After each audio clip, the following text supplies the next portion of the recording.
All right, another video book review. This one is for The Lies of Locke Lamora. I wanted to do this a second time because this is my second time recording it, because the first one I felt like I got off the rails with my negativity.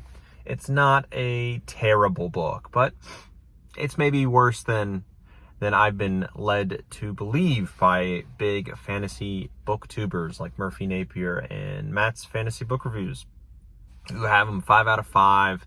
You know, one of the best books of all time, that kind of thing. And it didn't reach that for me, not even close.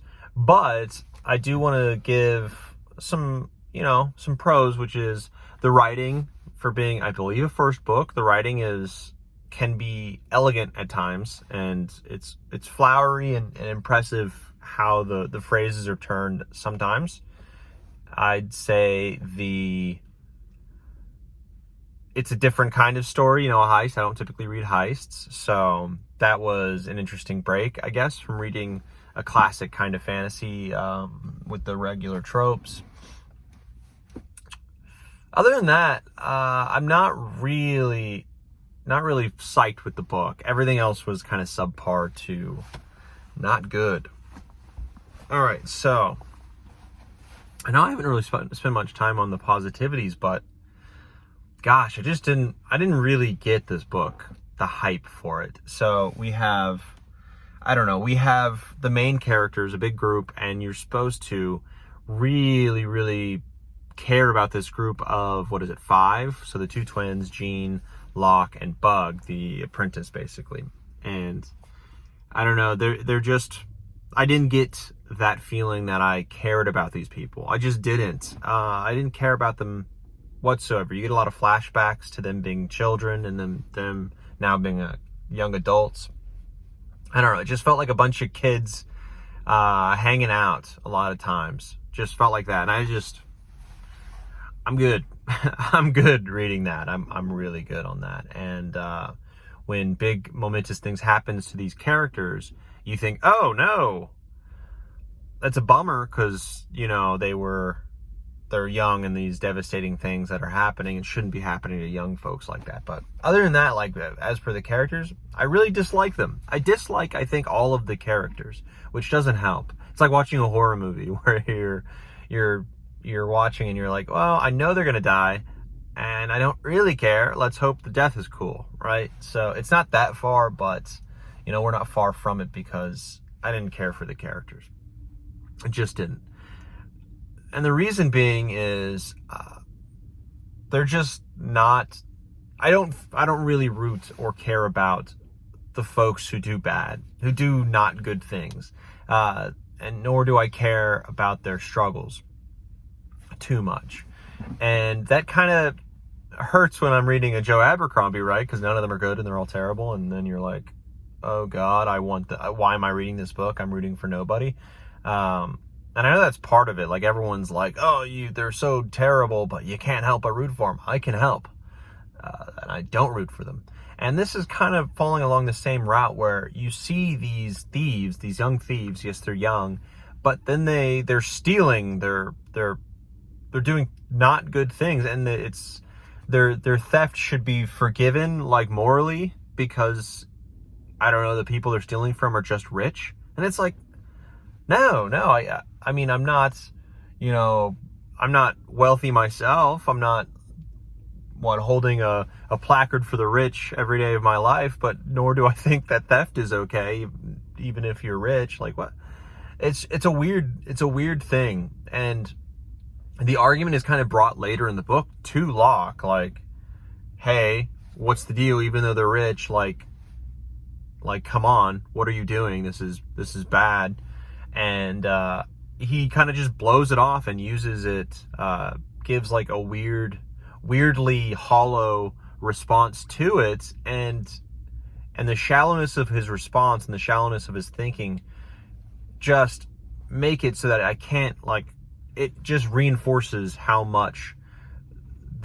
shallow kind of the motivations are here, and at least the justifiability of any of this. And you don't have to justify something to read and enjoy, right? I'm not saying that, but it certainly helps for me. It certainly helps for me to root for a character, root for them. root for them for at least trying to do good. Like, I've read so many books of the main characters struggling to do good. They are really wanting to change their stars, to do better, but they keep screwing up, or they just don't learn the lesson. And the latest being Conovar in the Regante, right, series. I guess duology, because I'm not sure he's in the other two. I haven't read those yet. But he is, the quintessential hero kind of character who just does bad. He does genocide. He lies. He cheats. He does all this kind of stuff while still trying to do good. I can root for that. 10 times out of 10, and it makes for better characters. You don't want the person who is doing good all the time and succeeding all the time. There's no depth to that. But when you have a character like Locke, who is not trying the best all the time, and their worldview is very skewed, and they're okay with things like that, I can't root for it, nor do I care when they struggle, if they succeed. I want them to fail. I wanted him to fail so often. I just wanted him to fail. And it really came to a head for me when we're kind of towards the end of the book, and he is making kind of like a final heist. And it's not like one of the main heists tied to the main story with the main antagonists or anything specifically. It's kind of like a side heist to be able to get into position for that final confrontation. And you know what I'm talking about if you've read it, involving a banking house, right? I just felt so icky reading that, because these are like bystanders who are doing everything correctly, right? And living their life and doing their job correctly. And he just screws them hard, whether it be the wealthy banker at the top who really isn't going to suffer too much from it, or all of these folks going down, who all the way to the bottom rung, who you're like a waiter busboy getting absolutely just screwed over by Locke with no hesitation. And it's like, well, that's life. And I'm supposed to feel better because I'm going to uproot this guy from the city.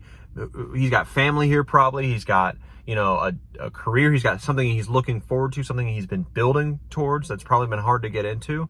And now let's just screw that completely, destroy this guy's life, give him some change, and say, head off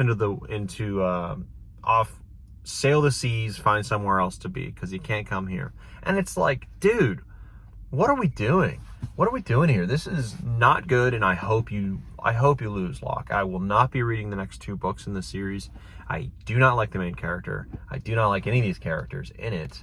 And gosh, I thought, and that's enough with the main character. A big thing, which could be forgiven, but I mean, I was forced with the plot structure to just take longer than I should have, because the plot structure was, flashback, present day, flashback, present day, flashback, present day the entire time.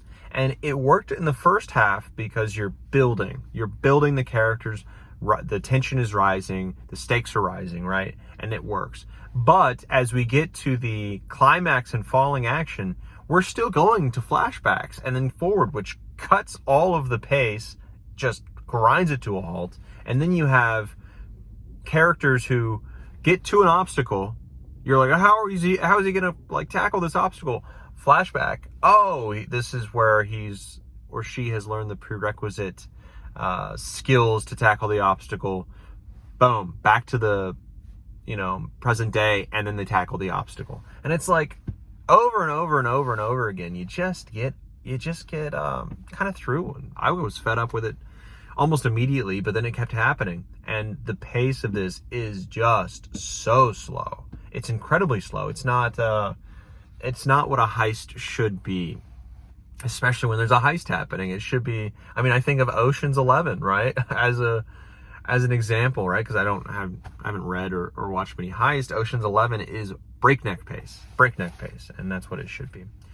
I really don't want to talk about this book too much longer. You don't want to hear me for 15 minutes just hate this book, and I don't hate it. I think the pacing is bad. I think the characters are lackluster, and I can't get behind them. And the the writing is above standard, above par. So with all that said, I am going to give this book, it just gets worse every time I think about it. So I have to submit something, or else it's going to keep going, because it is obviously better than a 5. It is, it's better than a 6 as well, but I can't comfortably bring it to a 7. I would say 6.8. A 6.8 out of 10. 6.8 out of 10. Would not recommend. It feels young adulty a lot of times. It feels juvenile a lot of times. The pacing is not good, and the characters, I just can't support any of it or get behind anything. So, yep, that's it. That's the book review. Take it or leave it. On to the next book.